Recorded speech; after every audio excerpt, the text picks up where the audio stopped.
ರುಕುಮಾಂಗದನಂತೆ ವ್ರತವನ ನರಿಯೇ, ರುಕುಮಾಂಗದನಂತೆ ವ್ರತವನ ನರಿಯೇನು, ಶುಕಮುನಿಯಂತೆ ಸ್ತುತಿಸಲು ಅರಿಯೇ, ಬಕವೈರಿಯಂತೆ ಧ್ಯಾನವ ಮಾಡಲರಿಯೇ, ದೇವಕಿಯಂತೆ ಮುದ್ದಿಸಲರಿಯೇನು ರಂಗ.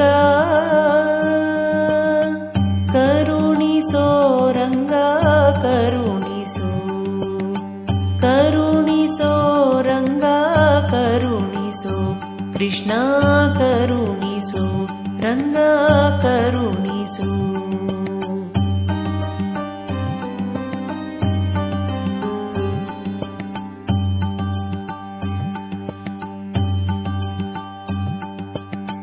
ಗರುಡನಂದದಿ ಪೊತ್ತು ತಿರುಗಲು ಅರಿಯೇ, ಗರುಡನಂದದಿ ಪೊತ್ತು ತಿರುಗಲು ಅರಿಯೇನು, ಕರೆಯಲು ಅರಿಯೇ ಕರಿರಾಜನಂತೆ, ವರಕಪಿಯಂತೆ ದಾಸ್ಯವ ಮಾಡಲರಿಯೇ, ಸಿರಿಯಂತೆ ನೆರೆದು ಮೋಹಿಸಲರಿಯೇನೋ ಕೃಷ್ಣ. ಕರುಣಿಸೋ ರಂಗ ಕರುಣಿಸು, ಕರುಣಿಸೋ ರಂಗ ಕರುಣಿಸು, ಕೃಷ್ಣ ಕರುಣಿಸು ರಂಗ ಕರುಣಿಸು.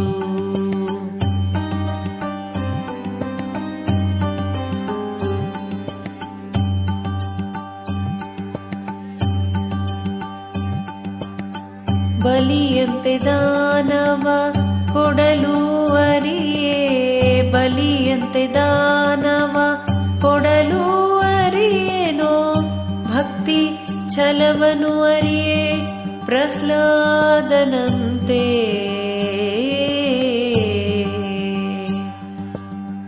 ಒಲಿಸಲು ಅರಿಯೇ ಅರ್ಜುನನಂತೆ ಸಖನಾಗಿ, ಒಲಿಸಲು ಅರಿಯೇ ಅರ್ಜುನನಂತೆ ಸಖನಾಗಿ, ಸಲಹೋ ದೇವರ ದೇವ, ಸಲಹೋ ದೇವರ ದೇವ, ಸಲಹೋ ದೇವರ ದೇವ, ಪುರಂದರ ವಿಠಲ, ಪುರಂದರ ವಿಠಲ, ಶ್ರೀ ಪುರಂದರ ವಿಠಲ. ಕರುಣಿಸೋ ರಂಗ ಕರುಣಿಸು, ಕರುಣಿಸೋ ರಂಗ ಕರುಣಿಸು. ಹಗಲು ಇರುಳು ನಿನ್ನ, ಹಗಲು ಇರುಳು ನಿನ್ನ, ಹಗಲು ಇರುಳು ನಿನ್ನ ಸ್ಮರಣೆ ಮರೆಯದಂತೆ, ಕರುಣಿಸೋ ರಂಗ ಕರುಣಿಸು ಕೃಷ್ಣ.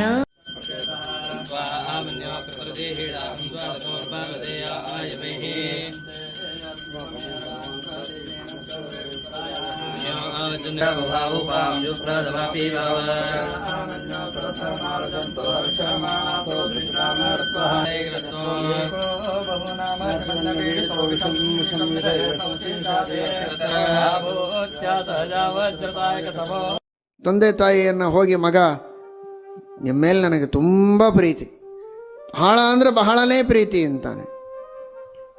ಆದರೆ ತಂದೆ ತಾಯಿಗೆ ಬೇಕಾದದ್ದನ್ನು ಒಂದನ್ನು ಮಾಡಿಕೊಡುವುದಿಲ್ಲ. ವಯಸ್ಸಾಗಿದೆ, ಅವರಿಗೇನಾದರೂ ತಂದು ಕೊಡಬೇಕು, ತಿನ್ನೋದಕ್ಕೆ, ಕುಡಿಯೋದಕ್ಕೆ ನೀರು, ಹಾಸಲಿಕ್ಕೆ ಬಟ್ಟೆ, ಬರೀ ಏನು ಬೇಕೋ ಅದನ್ನು ತಂದು ಕೊಟ್ಟಿದ್ರೆ ಅದು ನಿಜವಾದ ಪ್ರೀತಿ.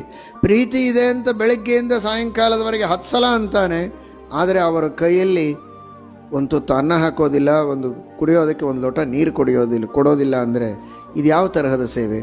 ಒದರ್ತಾ ಇರ್ತಾರೆ ವಯಸ್ಸಾದ ತಂದೆ ತಾಯಿಗಳು, ಇದು ತಂದು ತೊಗೊಂಡು ಬಾ, ಅದು ತೊಗೊಂಡು ಬಾ ಅಂತ ಕೇಳೋದಿಲ್ಲ. ಅದೆಲ್ಲ ಇರಲಿ ಅಪ್ಪ, ಅದನ್ನೆಲ್ಲ ತೆಗೆದುಕೊಂಡು ಏನು ಮಾಡ್ತೀವಿ, ನಿನ್ನ ಮೇಲೆ ನನಗೆ ಪ್ರೀತಿ ಇದೆ ಸಾಕು ಅಂದರೆ, ಅಂಥ ಪ್ರೀತಿಯನ್ನು ಯಾವ ತಂದೆ ತಾಯಿ ಸ್ವಾಗತಿಸ್ತಾರೆ? ಪ್ರೀತಿ ಅಂತ ಇದ್ದ ಮೇಲೆ ಆ ಪ್ರೀತಿಯ ಕಾರ್ಯ ತೋರಬೇಕು.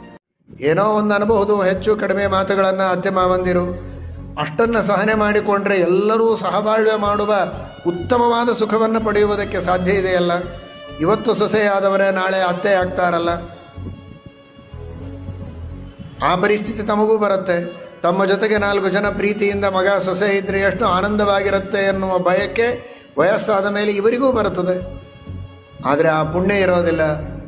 ಕಾರಣ, ಅತ್ಯಂತ ಅವಶ್ಯಕವಾದ ಕಾಲದಲ್ಲಿ ವಾರ್ಧಕ್ಯದಲ್ಲಿ ದಯೆ ಇಲ್ಲದಂತೆ ಕೇರ್ ಮಾಡದೆ ಮನೆಯಿಂದ ಅತ್ತೆ ಮಾವಂದಿರನ್ನು ಹೊರಗೆ ಹಾಕಿದ ಆ ಪಾಪ ಯಾಕೆ ಬಿಡತ್ತೆ ಇವರನ್ನು?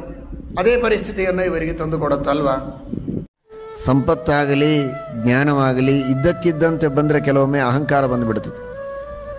ಅದಕ್ಕಾಗೇನೆ ಲಕ್ಷ್ಮೀದೇವಿಗೆ ಪ್ರಾರ್ಥನೆ ಮಾಡಿದ್ದು, ಹೆಜ್ಜೆಯ ಮೇಲೊಂದು ಹೆಜ್ಜೆಯ ನಿಕ್ಕುತ ನನ್ನ ಮನೆಗೆ ಬರಬೇಕು, ಭಾಗ್ಯದ ಲಕ್ಷ್ಮೀ ಬಾರಮ್ಮ. ಒಂದೇ ಸಲ ಬಂದು ಕೂತು ಬಿಡಬೇಡ, ಹಾರಿ ಬಂದು ಪೀಠದ ಮೇಲೆ ಕೂಡಬೇಡ, ಹೆಜ್ಜೆಯ ಮೇಲೆ ಹೆಜ್ಜೆ ಇಡ್ತಾ ಬಾ ಅಂತ. ಇದನ್ನೇ ನಾವು ಲಕ್ಷ್ಮೀದೇವಿಗೆ ಕಲಿಸ್ಬೇಕಾ? ಹೆಜ್ಜೆಯ ಮೇಲೆ ಹೆಜ್ಜೆ ಇಡು, ಹೇಗೆ ಬರಬೇಕು ಹೇಗೆ ಬಿಡಲ್ಲ ಅವಳಿಗೆ ಗೊತ್ತು.